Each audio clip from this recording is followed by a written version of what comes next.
Right, welcome into the day two preview special brought to you by the Cover One Net Podcast Network. Here, Going Deep podcast is going to you a little bit early today at 6 o'clock, a couple hours earlier than our scheduled time. I'm your host today, Kevin Massare, here with Mike Bundt to get into some day two previews. Lots to talk about here, Mike. Want to break down a lot of things here with positions that are still available here for the Bills as we approach the clock coming up here in an hour for kickoff for day two, as well as the Bills to be on the clock in the 8:15, 8:30 range, somewhere in there. So there are specific position groups that I wanted to get into today. First and foremost, obviously, the Bills settled their cornerback need yesterday, trading up 2 spots, trading a 4th-round pick after they got a little bit antsy potentially after Kansas City traded up. So that is something that's going to be monitored here. And Kaiir, Elam, a true physical Raz corner, as we saw Kent Platty from Raz tweet about it, not about an 8.5 Raz score, 8.7 Raz score. So is at the top of that athletic profile, Mike. So they did settle that day one versatile corner. So much for the Bills don't need to value corner. They did go ahead and get that done, plugging him in. From the best news of yesterday, Mike, that I wanted to start off with here today is that Trey White might be available and ready at some point in late August. We've been hearing about this PUP and this September and October, but it is looking like Trey White is definitely going to be ready. Mike, first and foremost, how are you doing today? And are you jazzed up here for the next, couple hours? Actually, first, Mike, we do have to mention that we're going to be getting into some super coverage like we did yesterday with the guys and Air Raid and the entire crew there at the Cover One Network. We will be coming at you here in another hour live here with instant live reactions of player picks as it pertains to the Bills and the rest of the league. So I did want to mention that. And the guys, Ant Prohaska will be here and leading that. Mike will be on it. I'll be on it. And then the entire panel will be back here for that here. So stay tuned with us all night. We're going to kick it off now, and we're going to talk about some scenarios, Mike. First and foremost, I'm going to bounce this one to you. Is a trade up for, tell us how you are first and foremost, but is a trade up for Breece Hall realistic? A trade up is realistic. It's going to take some equity to give up, but it definitely is realistic. If you give up 57, give a mid-round pick next year, try to maneuver some things. So it is realistic. Will they do it? Who knows? I think that's the whole speculation going into day two.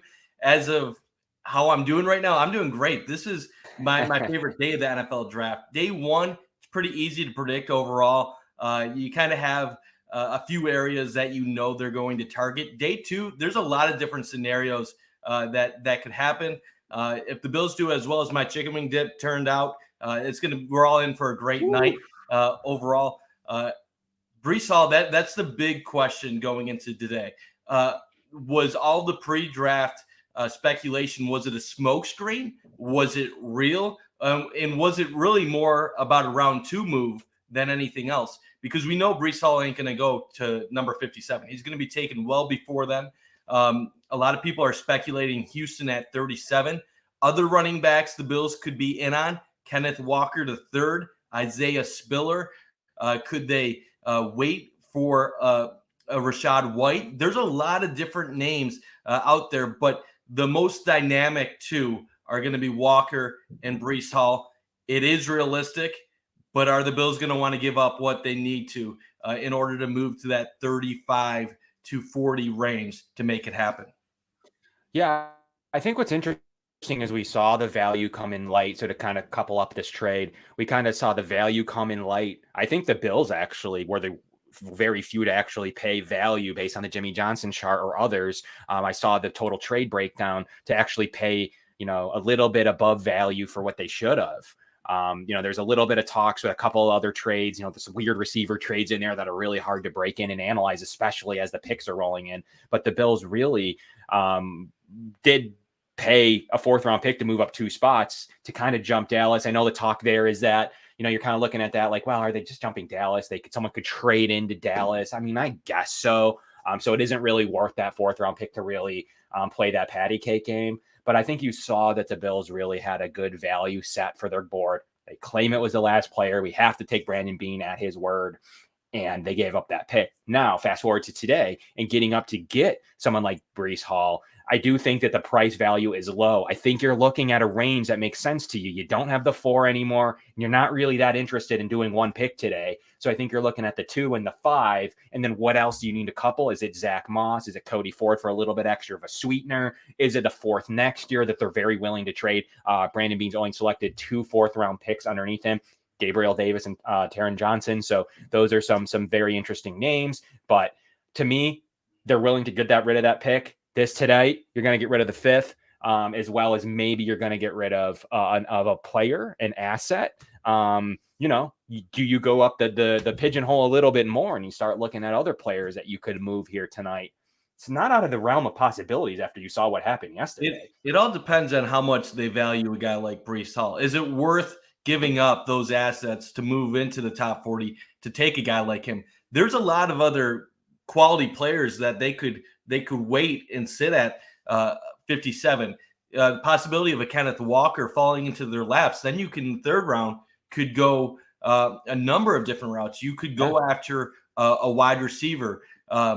Not likely that a Sky Moore is going to fall to you at 57, but is there a George Pickens? Can you get a Julian Tolbert? There's a lot of different names that you could definitely target at 57 overall. I know Ryan Talbot just mocked Trey McBride, the Colorado State tight end, to the Bills in the 2nd round. So the way the Bills roster is, there's a lot of different ways that you could go here. And even Anthony was mentioning earlier, what if Kyler Gordon or a Roger McCreary dropped down to 57? Could you double dip at corner? I know it's probably not the most popular idea among fans, but if you have a talent like that somehow falls and keeps dropping, another thing that you can attack, double your chances that you hit, and then build that depth at a position of need. Another scenario, if you get the running back that you like at 57, assuming that they like an Isaiah Spiller, you could still go after a Calvin Austin or Martin Emerson in the 3rd round, depending on what happens at 89. So right now, there's a lot of different ways this can play out. This is the fun part of the draft because we already know we got that CB2 on the team. Now it's what do they value the most going forward? Yeah, and look, Brandon Beane was careful with his answer yesterday because unlike last year with Travis Etienne and Najee Harris already selected, he couldn't say much. So today, he said there were some guys he was comfortable with at 25, and when asked very specifically about Breece Hall, didn't really put it to bed. He didn't say something like, yeah, well, I don't know where. He said, I'm not sure who leaked those rumors because it wasn't from us, but he didn't say they weren't true. He didn't say that was smoke, that was wrong. He said, we don't put out smoke screen. So do the math, Mike. He says, we don't put out smoke screen, but there was all of this around Breece Hall. This is the day that you'd want to be quiet because you don't want teams to think that. Round 1, who cares what people are thinking? You maybe they assume you want a running back, so you hope a corner or somebody else falls to you. Day 2, though, if you really want a certain player like a Breece Hall, this is where you're hoping to stay quiet. Yeah. You don't want anybody to know you're all in on it. So I saw a couple reports yesterday saying all the Breece Hall talk was smoke. Well, it's possible it was all smoke, but I always thought from the beginning the most realistic possibility was trade up in the 2nd for Breece Hall. We talked about him as a possibility at 25, but it's always been if you want him, you move up in the 2nd. So I don't take Beane's silence yesterday talking about the topic as an indicator that they're not interested in him, because why wouldn't they be unless there's another one? I take it as the opposite. I take it that they are interested and that they can't really say anything, and he's very honest, and he is. You get him on the Pat McAfee show, you get him on other places, and he's very honest. And I think for me, the matter is simple. You look, I tweeted it earlier today, go and check it out. The Bills' weakest position analytically is the running back position. I didn't say you needed to sink the first overall pick into it. I did say, though, it is the weakest position on the roster analytically. Not my opinion, not Kevin, not Mike, not the Going Deep podcast opinion, just analytically. It comes in one of the weaker units in the entire playoff type of team pools. So it is something that the Bills need to consider here. And they don't have a whole, they have the gadget guy that they're looking for in the receiving game in Duke Johnson. They have the potential player that they thought they could have in Devin Singletary. I do believe they're missing one final piece of the puzzle. And I do believe tonight is a night that gets it done. To me, it's tough for me to see that Breece Hall is smoke because the GM literally said in his press conference yesterday, we don't put out smoke. Okay, then why are there reports of you liking Breece Hall? If I really wanted to grill the general manager, which I don't because I love the guy, my question to him would be, all right, then if it's not smoke and you don't put out smoke, why are there Breece Hall conversations being had? Like, where are they getting this from? From all different scenarios. It could be Breece Hall's agent floating, leaking that news to build up interest in him as a first round talent. The fact is, right now we're in the second round. We're in a situation where the value suddenly is there for running back. I'm never going to disagree with someone that running back in the first round is good value. It's not good value. I just thought with the Bills roster the way it is, if there ever was a time where you could justify taking a running back, this would be the time. Obviously, the Bills prioritize getting cornerback to taken care of, getting Elam. So that's the pass right now. When you're talking running back in the second round, this is where you traditionally get a great value. You have the Nick Chubbs of the world, the Jonathan Taylors. This is the scenario where this is the area where they typically end up going in the modern day NFL. So I'm not all in that they have to take a running back at 57 or trade up. Personally, Breece Hall is my guy, so I would love to see him taken today by the Bills, but I'm not going to be sad if it doesn't happen. It all depends on what are the Bills looking to get out of a running back. If they're looking for a pass catcher, James Cook is that guy. He's special out of Georgia. You could split him out wide and have confidence in him as a receiver. If they're looking for a person with vision, a guy that can be a locomotive, that's more of an Isaiah Spiller, a guy that you can just continue pounding the rock with. And if you're looking for the next level guy, a person who could take it from 50, 60, 70 yards to the house, obviously Breece Hall is one of those guys, but Kenneth Walker is another one that really stands out. The question is, are they looking to get two good picks out of 57, 89, or are they willing to sacrifice potentially 89 or another pick to get a guy earlier in the second? I think 89 pretty much in this draft specifically gets you to the really toward the top. I think that would get you pretty much any player you'd want if you really have one specific guy, and that would pretty much do it for your draft, where you come away with Elam and then a potential whatever this player would be here if you came out of that high. I do think that they do want to keep both of these without their 4. I think they do want to keep 57 and 89, so it's a matter of 57 plus what to come up a little bit higher. And we had it on authority, and we've heard like the Bills were trying to get even higher. We don't know what that's for. If it was a different corner, if it was potentially McDuffie, what exactly they would have come up for, or if it was a different position unit in general. So we have, there were rumors that the Bills weren't, Bean even said it himself. He wasn't coming up to 7, but he was trying to get higher than he ended up. So we don't really know what that was for. It's hard for me to think that was Elam, but I believe that they were very much wanting one of those first round graded players. And I could believe that the last one was Elam. That would make sense. But I don't believe he was the one they were trying to get into the teens. So I'm not sure if they were trying to get above New England, where the KC pick was traded in, where they took McDuffie, or something else. But I do believe that the Bills are going to be active tonight because they need to add the best players they can to this roster for this playoff run. And the biggest holes right now are easily at running back. It just is. So, and they have already said, and if there was any disdain or dismay across Brian Dable and Sean McDermott, it wasn't anything other than stop running Josh Allen so much. Like, we can't afford to lose him going forward. We need him to use our running game. And they got better at it late in the season. And maybe there was some precedent to that. When you have one of the best quarterbacks in the NFL, look at Aaron Rodgers. It doesn't hurt to have Aaron Jones. It really doesn't. And they went and decided to pay him, trade Devontae Adams, and do a bunch of other goofy things. But Mike, it doesn't hurt you to have that guy. And quite frankly, if you're not looking at running back today, I want receiver. I want Sky Moore. I want some of the best available receivers. Look at how position. So we talk about how running back isn't important. Okay. All right. If you actually think that, then you got to kind of flip it on its head and say, what is important? And it's receiver. Look at what happened yesterday. Marquise Hollywood Brown is still worth a pick in the 20s. Needing a contract. AJ Brown goes for a pick in the teens and should have gone for more.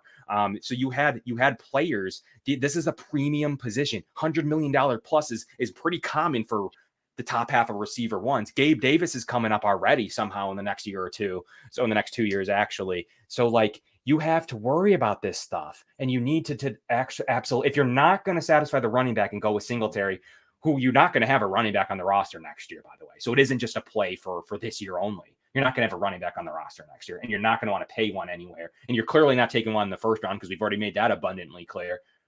This is the range to do it in. You need to satisfy now and in the future. And I think running back does it. But receiver is the other one. That position's so valuable. If you could score a Mechie, if you could score Sky Moore, if you could score some of the other players that are available right now, Mike, and I want to get into some of those. Talk to me about receiver now off the top. What do you feel about receiver? So it's a really important position. And then you talk to the Bills who throw the ball a lot. You're either going one way or the other. You're going to say we need to throw it a little bit less. We need a little bit more of a bell cow. We want to go running back. Or you kind of conversely flip it and you say, well, we don't really care as much about that. We're going to get a receiver. So let's flip it now. Let's talk about the receiver path. Are there guys you like?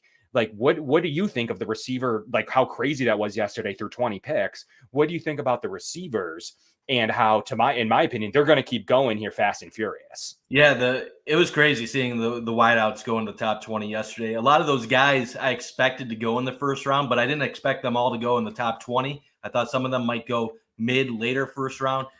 Jahan Dotson, and then you have just some of the names that I didn't think they were top 20 picks going into the draft, but my opinion doesn't matter. I'm not an NFL draft evaluator at the professional level.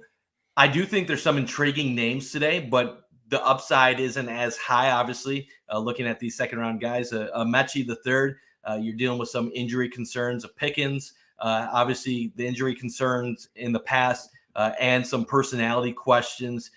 Sky Moore is going to be the big name of the wide receiver core group going into today. I don't see a scenario where he drops to 57. I think he's going to be coveted by a lot of teams. So the question is, wide receiver, is there a guy that could fall to the Bills at 57 that they would be interested in? Like I said earlier, Jalen Tolbert out of South Alabama. That's one of the guys that might be able to go right around that area.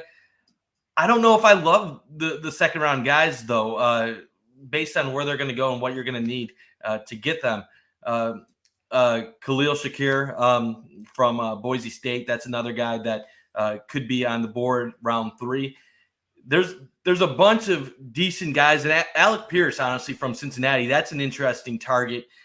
He's been getting a lot of hype in recent weeks. So you're seeing all the names here. Christian Watson is probably easily the top guy still available. But what the Bills would need to get a guy like Christian Watson doesn't seem very probable. So as much as I would love the Bills to add a wideout to their team, I don't see it happening with this round 2 group right here. I still think you're looking at the running back position, some of the guys that could be there at 57, even if they don't trade up with an Isaiah Spiller or going James Cook in the 3rd round. I think offensive line could still be a potential target too. A Dylan Parham out of Memphis. There's just so many different ways they could attack this. But like you said, guys 1 through 6 on this list are all guys I'd be okay with the Bills taking, but I don't know how likely it would be at 57.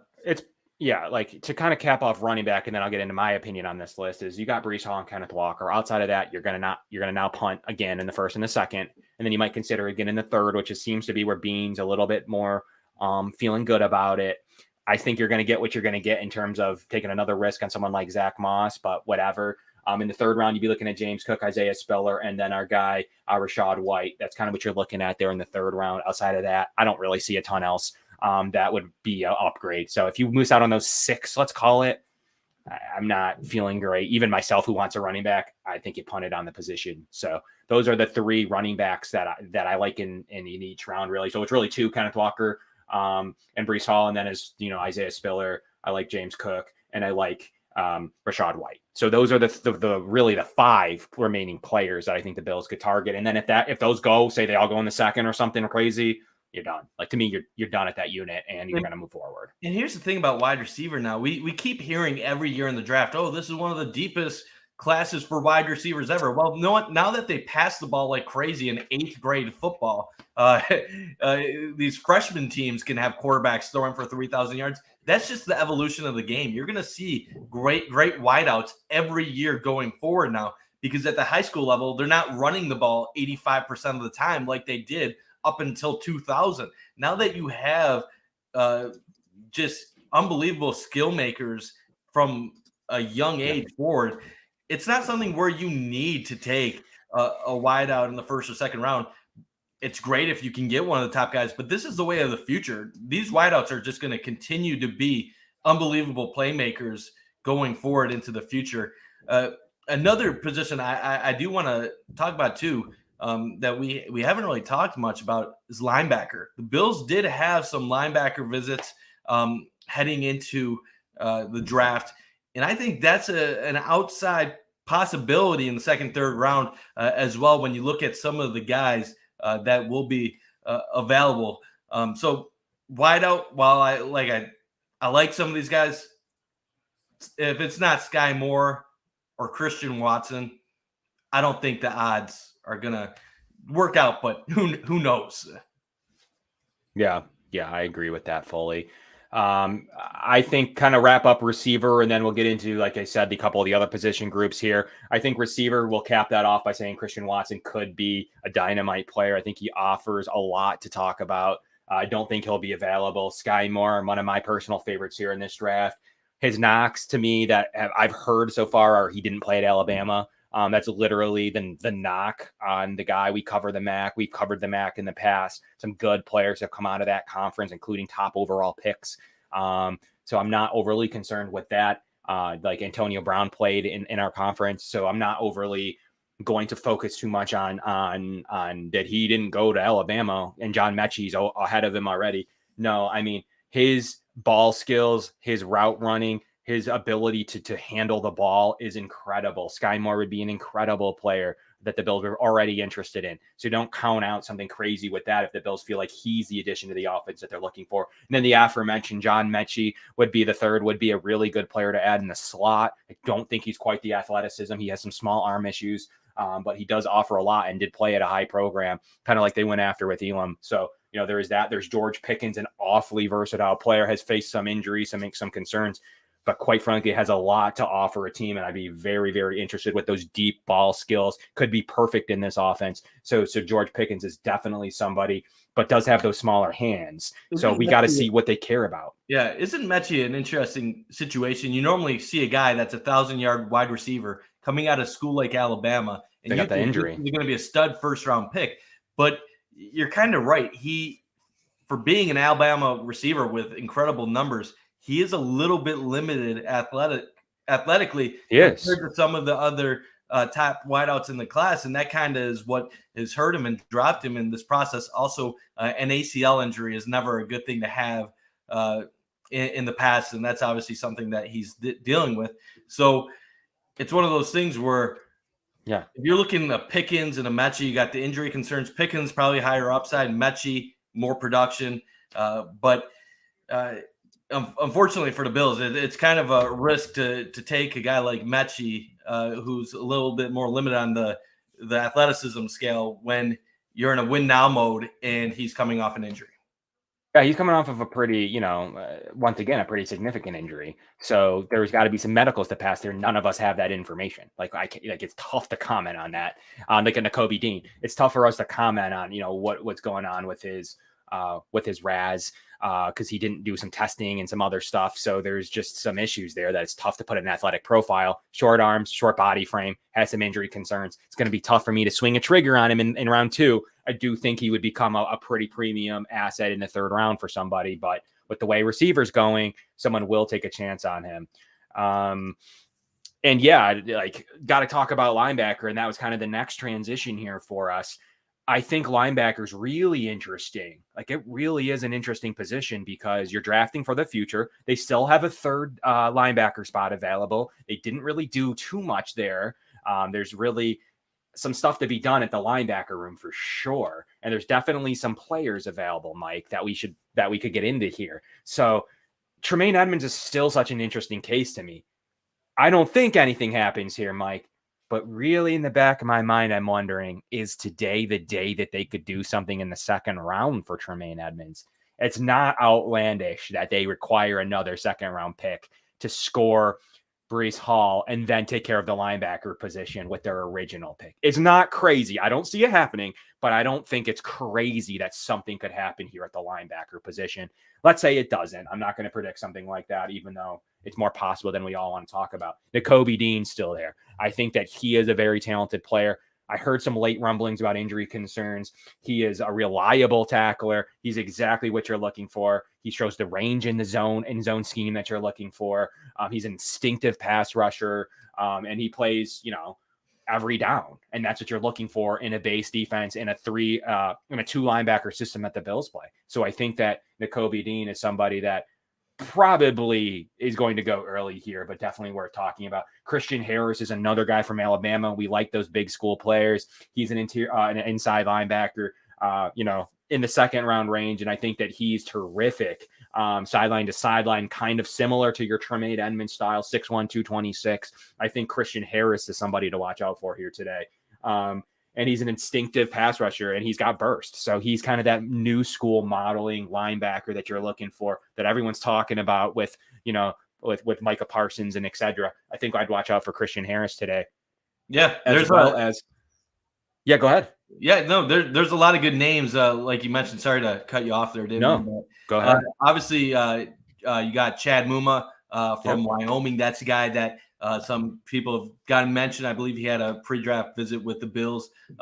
Troy Anderson out of Montana. It's kind of funny that some of these 2nd round linebackers aren't really from the biggest schools out in Wyoming and Montana. And then another outlier, this guy maybe a little bit later would be a Brandon Smith, who had a visit with the Bills as well, the Penn State linebacker. And then Brian Asamoah from Oklahoma, who met with the Bills. So just a couple different names that the Bills have specifically talked to.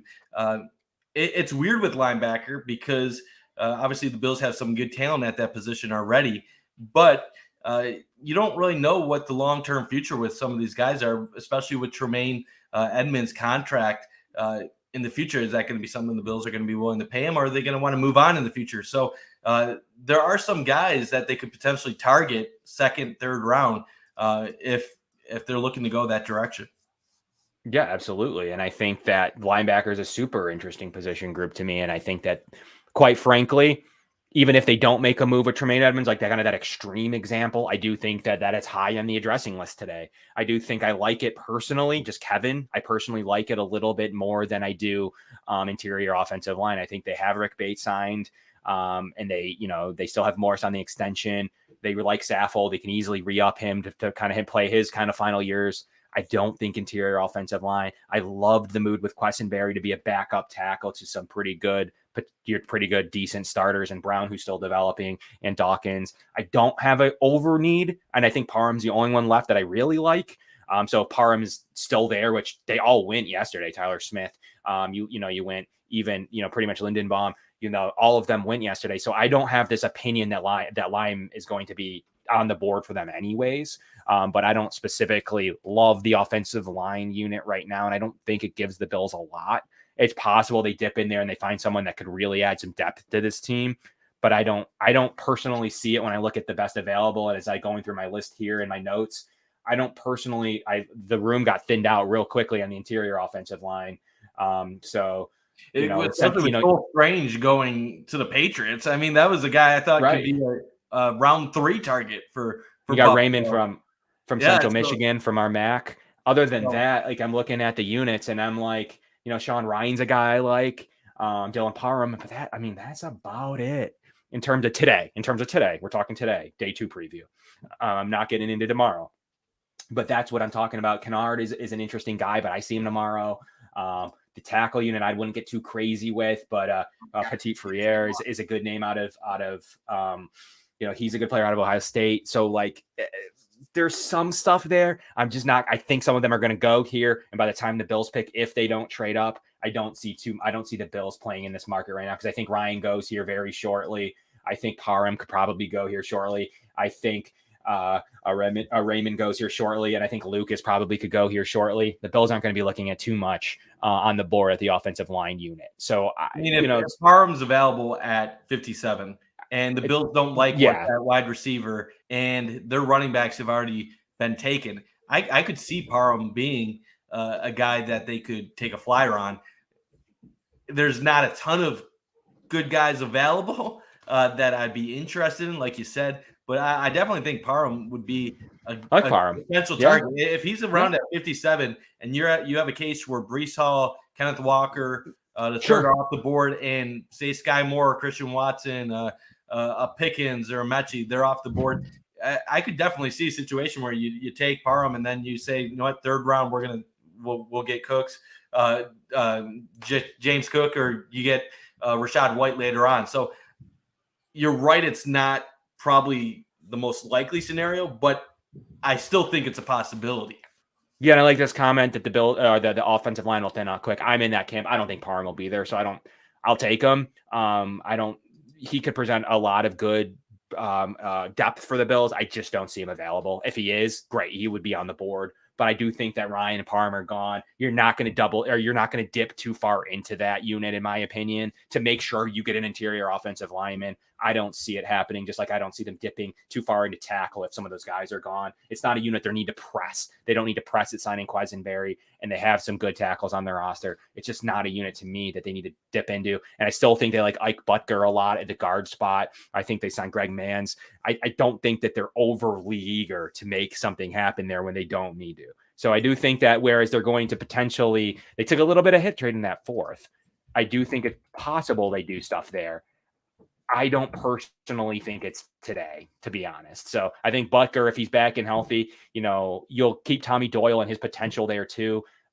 You have Tommy Doyle, the RAS guy that's developing, and then you have Quisenberry, the veteran run blocker. I don't see a ton of room for somebody else there and to kind of get a slight upgrade over Doyle and to use this pick. Offensive line's not for me. I think it thins out here shortly. And that run at the interior offensive line kind of put a little button in that for me. So I think that is done. But we have to talk about, I think we forgot, there's a couple of pass rushing linebacker edge guys that you could talk about when you talk about linebacker. You could talk about Ajobo from Michigan. He's an interesting player. Boye Mafe, interesting player.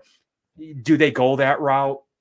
I don't know that they do. Nick Pitino from Oklahoma is still there. And we didn't talk about Leo Chanel from Wisconsin, another big rangy guy the Bills could really like. So he's a name we didn't bring up already. Could definitely be in the cards here for the Bills. Got him graded in here around the 60s. He's definitely a guy that the Bills could be very interested in going forward.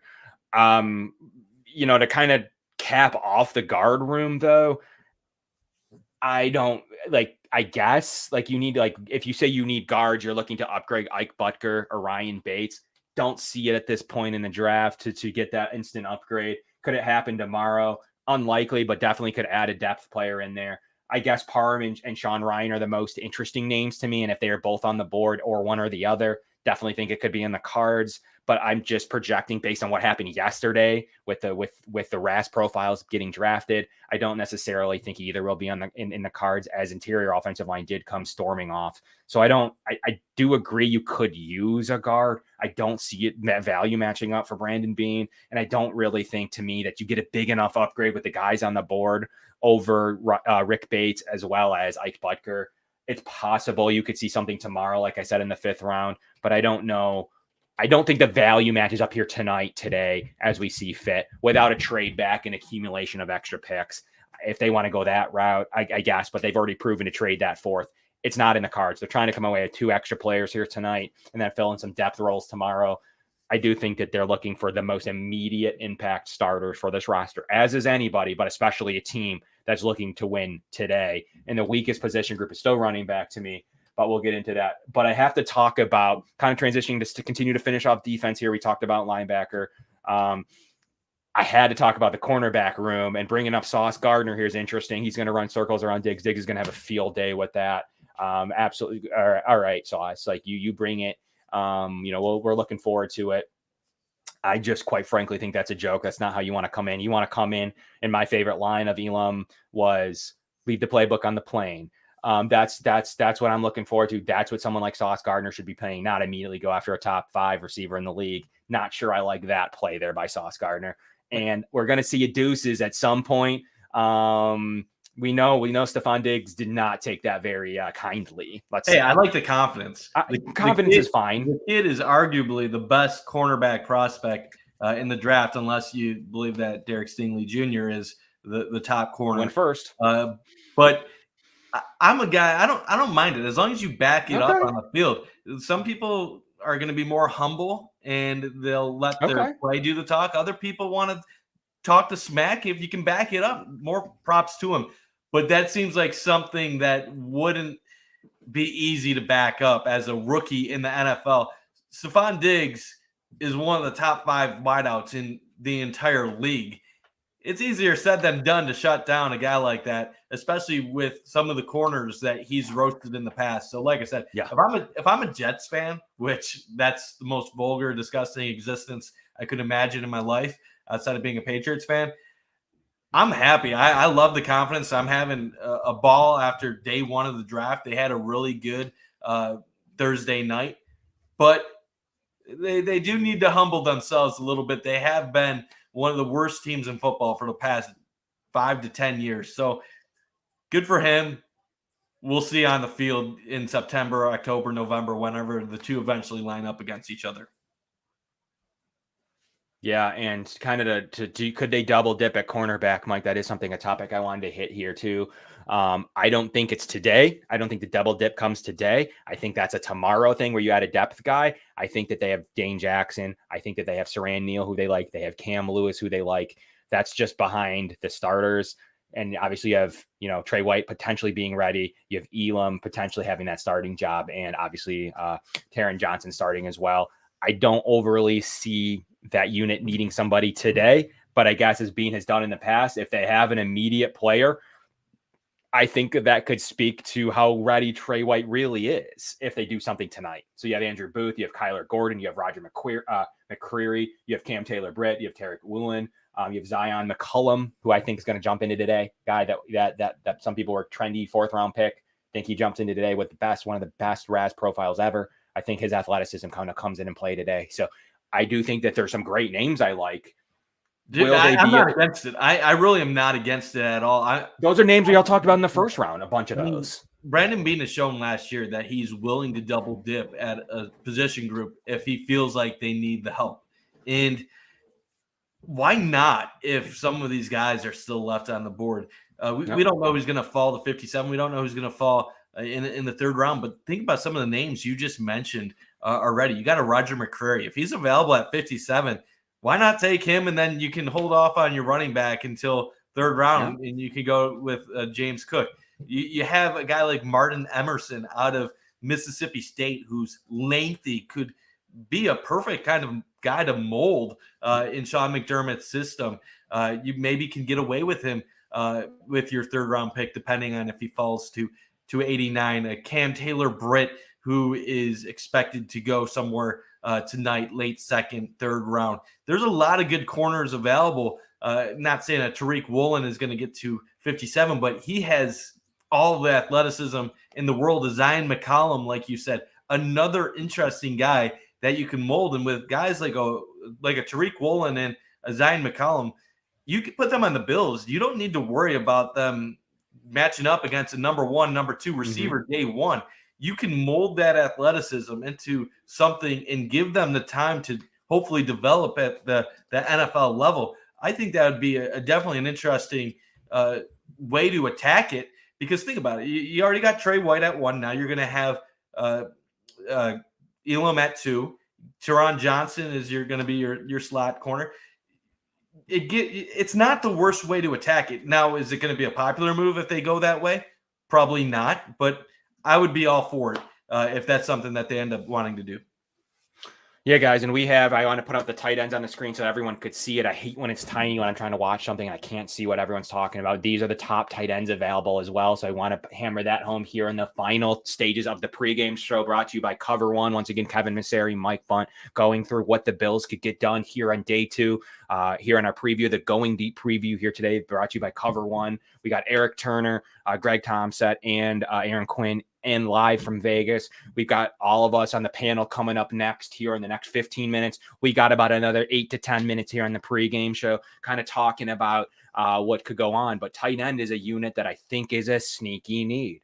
I think it's a sneaky position that unless you get something done on the contract purposes with Dawson Knox, you're looking at 0 tight ends on the roster next year. So if we're sitting here saying we need interior offensive line, we need this, we need that, can't leave out. We need safety because of Poyer. We need linebacker because of Edmonds. Why are we leaving out tight end? A unit that you can do something with in 2 tight end sets that you already brought in OJ Howard, but there are some great names here to take care of. Trey McBride's a guy that I think will go fast and furious here in the draft. So kind of spit off some of your favorite tight ends here. But I think Trey McBride's a very interesting pro-style route tree guy from Colorado State. I mean, if you're going to be talking Trey McBride, you might as well be a wideout with the production you're going to expect. There you go.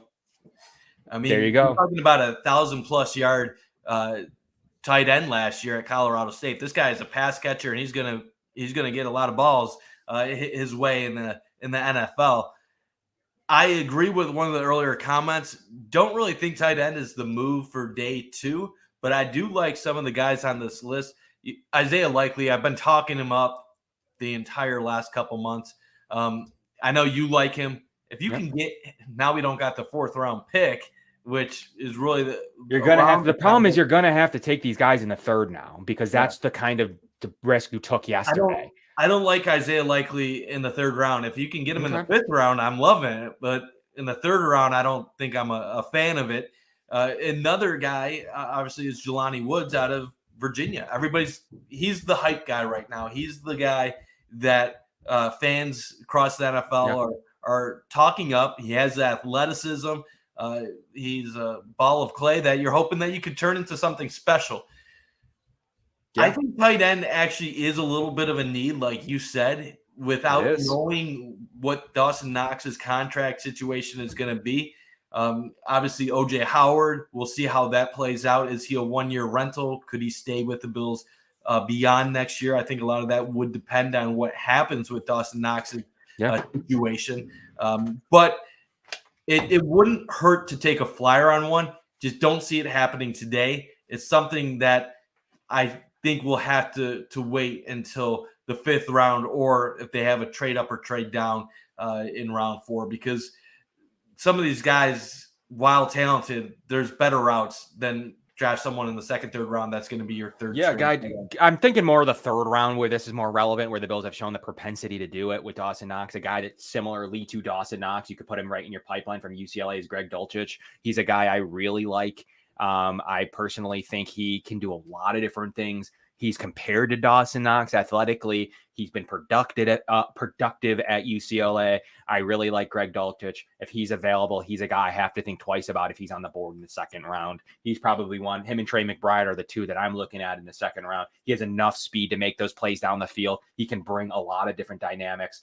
19.9 yards per catch. That's what Josh Allen's looking for. Greg Dulcich is a guy I'm looking at really hard if I'm on the clock and he's there. I don't think he will be. I think he'll go kind of early here, but he's a guy that I'm overly he kind of has the issues there are the Dawson Knox issues, kind of have a few drops here and there. So that's why I really like that profile, and I do think that there's a lot to work with. Ranked 2nd in the FBS last year with yards per catch. I like that idea. I like the idea if OJ Howard just wasn't already on the team. If OJ Howard wasn't on the team, this would be an actual like you would. You want to address this question at the bottom about Likely when you have a Yeah, moment? sure. Yeah, I was just finishing up on Dulcich, but yeah, Sorry about going that. into going into Likely a little bit. He is one of my favorite. The difference here with Likely is I think he brings you some of that versatility in the slot. So I think you can get some receiving potential. I've got to see him up close and personal, and I think he's quite frankly can do a lot of different things. You know, if Marino, we respect. I've done work with Locked On Bills. That's actually where I podcasted, prior. So to me, I trust Joe's opinion. I think that's a little high, and I agree. I'm not with Mike on the fact that I don't think he's a fifth rounder. I was less confident he'd be there in the fourth. I think he's a third rounder in my opinion. So I kind of in the middle of the two, where I don't think he's the first tight end, nor do I think he's going to jump Trey McBride. But I wouldn't be shocked. We've heard the Bills really like Isaiah Likely.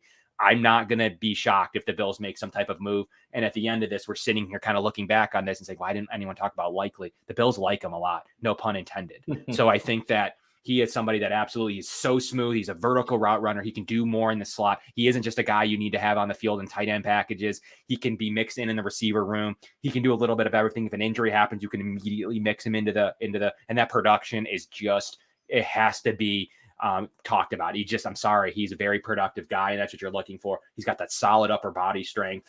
Obviously, he needs to sustain a little bit better in blocking, especially going from mid-major football to the NFL. But I do believe that he can do pretty much everything. Good route runner with good deep speed, and he's a matchup problem. Player. He's a matchup player. He's a matchup problem. He's a good blocker. He's a good receiving threat. If he wasn't playing at Coastal Carolina, this is a guy that definitely would have more hype. To answer the part where Joe Marino has him as the number one tight end, why do you think he's a fifth rounder? I'm not saying he's going to go in the fifth round. I just don't see the Bills taking him in the third round, and the Bills' next pick isn't until the fifth round. So for the Bills, the soonest I could see them taking a chance on a guy like Isaiah Likely is the fifth round. I think the most probable scenario is he goes somewhere in the fourth round. And the reason why the discrepancy is Joe Marino is great at evaluating players. He's very solid at that.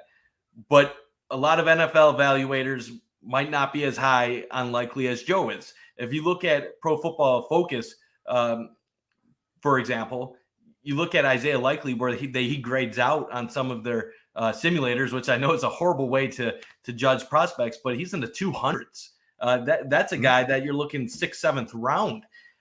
So while some people are very high on him, he's still an unknown commodity to some other people that would be a little bit lower on him because of the talent that he went against in college. Coastal Carolina has been a great football team. They have been a tremendous Sun Belt team, but they are a Sun Belt team going against other lower level schools on a weekly basis. And that can hurt sometimes when evaluating a player, when you don't know what he can do against higher level competition. Yeah, guys, we got a few more minutes left here, so we'll answer a few final questions here. The San Jose tight end, a guy that might probably more in Mike's camp, mid-major guy, a guy that could probably you could hear his name tomorrow. So he's a guy, Derek Deese Jr., JUCO player, came to JUCO before San Jose State, good inline player. Has to work on that to go make that transition to the NFL. I see him more in the 6th, but could definitely be a player that the Bills target here tomorrow. And we'll bring that to you live coverage here on the Cover One Network. We'll bring that to you tomorrow as well. So we're going to have coverage all day tomorrow. So tune in for guys like Derek Deese Jr. if that's who you're interested in. So definitely going to be talking a lot about players like that tomorrow. So we'll get into some of those specifics here tomorrow. But he does have the ability to make a player miss, does have some good hands. We'll have a lot of talk about him tomorrow. Have a few final minutes here. Wanted to wrap up here, kind of get prepared for the 7 o'clock showing that we have here on the day 2 special brought to you by the Cover One Network. We're going to have so many different panelists on there. We're going to have the entire crew that was on yesterday. So, we're going to have Mike and I mixing and matching. We're going to have a couple of other people popping in too. So get ready for that coming soon in about 7 minutes. So we have a few final seconds here.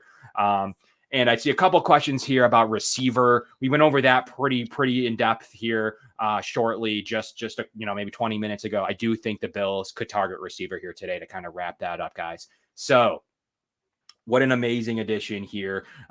We were so proud to be able to be here and bring you this pregame coverage. We're glad to get so much roaring ability here. Talk about Bills specific. It's great to go and watch NFL Network, but can you get Bills specific content here at Cover One. We're hoping to bring that to you. We have us here on at 6. We have the entire crew going on here now to talk about it. So we're going to transition over to them. We really appreciate everybody being on here today to kind of bring us home. Mike, what are your final thoughts here as we approach reaching into the second round, starting here in 6 minutes? Final thoughts. I hope they get one of the top 2 running backs, whether that be a Breece Hall or Kenneth Walker. I don't care if they have to trade up to make it happen. If they get one of those 2, I'm going to consider this draft a home run. And then at 89, they could go any route at that point. They could take the top wideout available. They could go tight end. They could go linebacker. If they want to switch it up, I'm not against taking one of those linebackers at 57 that we mentioned earlier, and then getting a James Cook or waiting for a Rachaad White, go that direction. So a lot of different ways. I guess if I had to put money on it, I say expect one of the top 3 running backs in this class to end up in the Buffalo Bills.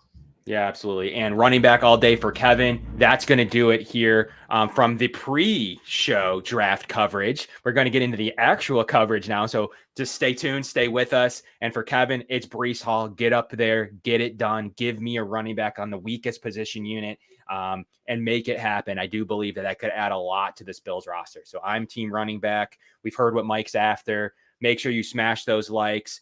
But from the Cover One Network, the Going Deep podcast, the pre-draft show, Kevin Massare, Mike Bundt, we will see you guys throughout the night. You'll see me here also tomorrow for the day 3 coverage here. So we're looking with Anthony Romeo. So we're looking forward to all of that stuff going on. But we'll catch you guys in about 5 minutes. But tune into the draft. We're all getting excited. And we're excited to bring you the same live content we brought you after today. So we'll see a lot of you soon. And we'll catch you guys later.